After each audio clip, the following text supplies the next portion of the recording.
Welcome to Quarantine 2020, episode 10, double digits. I can't believe you're still with me on this. It's exciting. I went extra long yesterday. I think the total runtime was 27 minutes, 30 seconds. So I broke that one into two parts. Part one was yesterday. Part two is right now.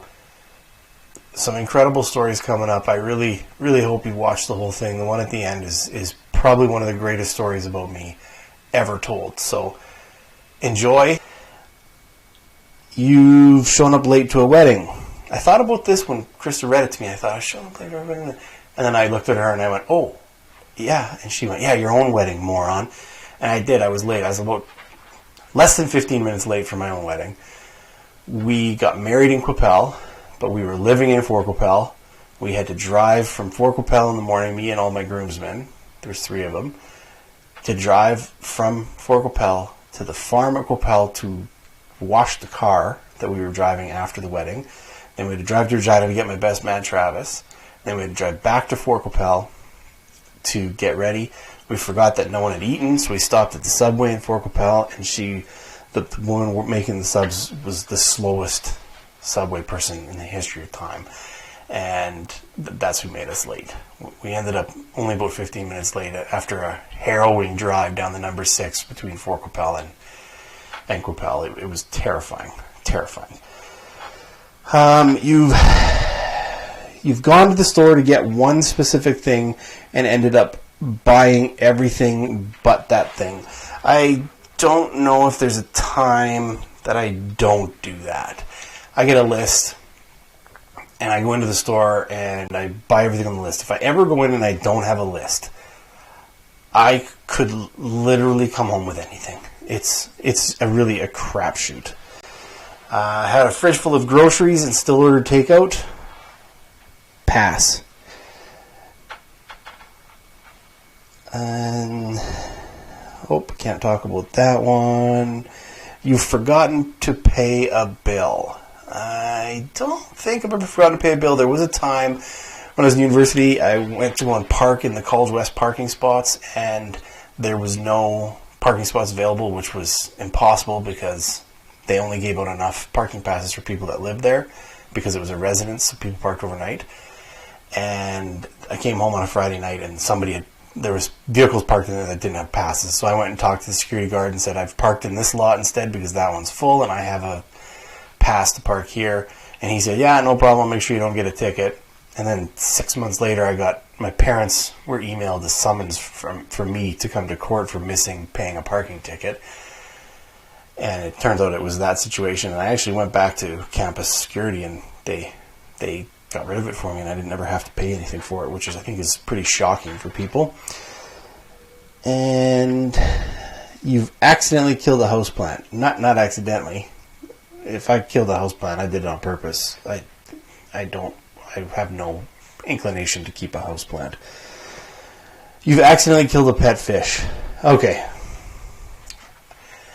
I think Elise is probably going to watch this, so it's going to be very sad. She had a Siamese fighting fish, and the bowl was getting dirty. But it was just one of those little bowls.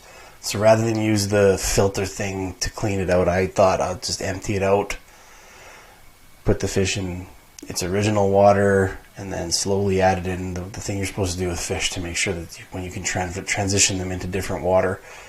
And the Siamese feeding fish wasn't moving a ton, so I scooped in.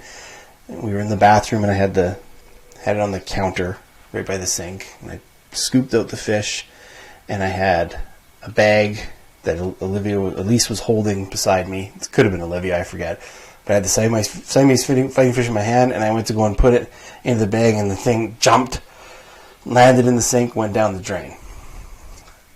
And I didn't know what to do. I guess I could have probably opened the P-trap and saved it, but I guess I still didn't know about that at that point in my life. And I remember just going, and panicking, and Elise wondering where the fish went, and I had to explain it to her, and she was very brokenhearted that I killed her fish. So that was a very sad day. You've accidentally put salt in a recipe that needed sugar, or vice versa. I've never done that. Olivia has, and that's a funny story. But again, this is my busted life. Some of these ones don't apply to me. You've clicked on a pop-up and given your computer a virus.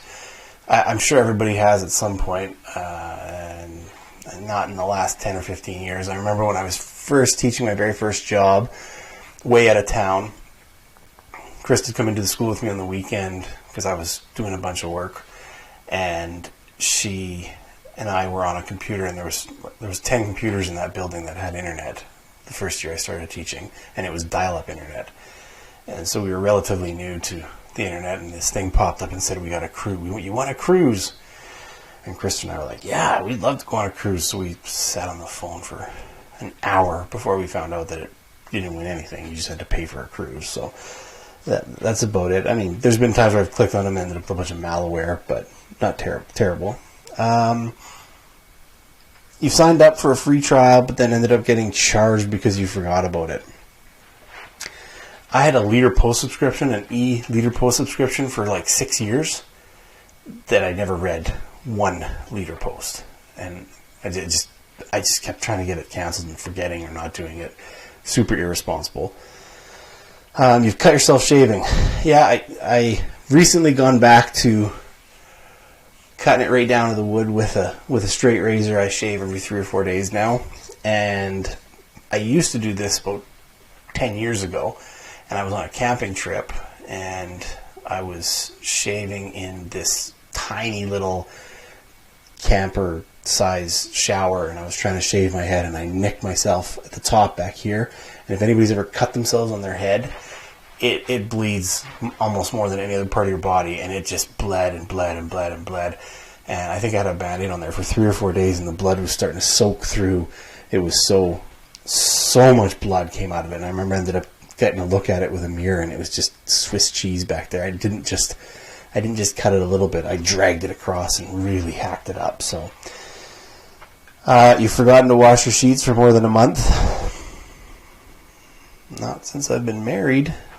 Before I was married, I don't know if you washed your sheets. Anyway, you've left laundry in the washer for way too long because you forgot about it. I don't know, every other time I do laundry. I think I probably do laundry, I don't know, maybe half the times that we do the laundry, and I think every other time I do it, I end up forgetting one in there. The key is you can forget it in the washing machine. That's fine, because you can just put lots of bounce sheets in when you put it into the dryer, and then the dryer will kind of get the wrinkles out. But if you forget it in the dryer and don't fold it right after, then the wrinkles are messed up, and you absolutely cannot go to work wearing your shirt like that. Valuable lesson for everybody. You spilled red wine on the carpet or furniture. I don't think so. I don't drink red wine very often. I spilled 100 other things on the carpet or furniture, though. You've accidentally dropped your phone and cracked the screen 50 times. Easily dropped it. This story has to come up. Anybody that's listening to it that knows it. I used to go to the teacher hockey tournament every year. And I think 3 consecutive years I either lost or broke my phone. And I didn't handle it well. I was very childish about it because I was so upset and mad. First year I lost it. Second year I dropped it in the locker room and it broke. The third year I went to the teacher hockey tournament, I actually had an OtterBox on it, and they said it was indestructible. Do you know how you can beat an indestructible OtterBox? You take your phone in the OtterBox and you put it in your hockey equipment bag on the floor, and then when you come in from playing the game, you step on it through your bag with a hockey skate. That breaks the OtterBox, and it breaks the phone underneath. Just if you want to ever do that. Next one. You've accidentally stepped on your phone and cracked the screen. I just explained how I've done that before. And you've peed in a bush or any public place for that matter. No, that would be illegal. I would never do anything illegal. So that's never happened. Okay, that's the end of the list. I said I wanted to tell this story. I don't know if it'll ever come up again. But if you go back to locking your keys in your car or being absent-minded or forgetful, during that internship I was in at Lumsden with the equally forgetful co-op teacher, I coached football with them, obviously, and I remember at lunchtime, I was having lunch with my co-op, and he looks at me and he says, "Hey, Burger, when we drive home tonight," we used to commute in from Regina. I would drive 1 week, and then he would drive 1 week. And he says, "When we drive home tonight, make sure you go fast because I want to get home." We had a parent meeting with the parents of all the football players. So we were talking about how I had to drive fast after work when I went home. And so we were in a rush. Once this meeting was over, we wanted to go home. So school day ends, and I go to, we have finished our meeting, we go back to our classroom. I grab my keys, and I look at my keys, and there's only one key. And the 84 Plymouth Reliant I drove had a ignition key and a door lock key. My ignition key was gone. I only had my door lock key. And I thought, that's strange. I'm a little freaked out right now. Did a student steal my key and take my car? We went out to the parking lot. Sure enough, my car's gone. It's not there. I had my parking spot, the parking spot that gave interns, a long ways away from the school. It's gone. My car's gone. So we're out in Lumsden. There's not a lot of car thefts in Lumsden, I bet. And we thought, okay, the players must have just grabbed my key and thought it would be funny to move my car.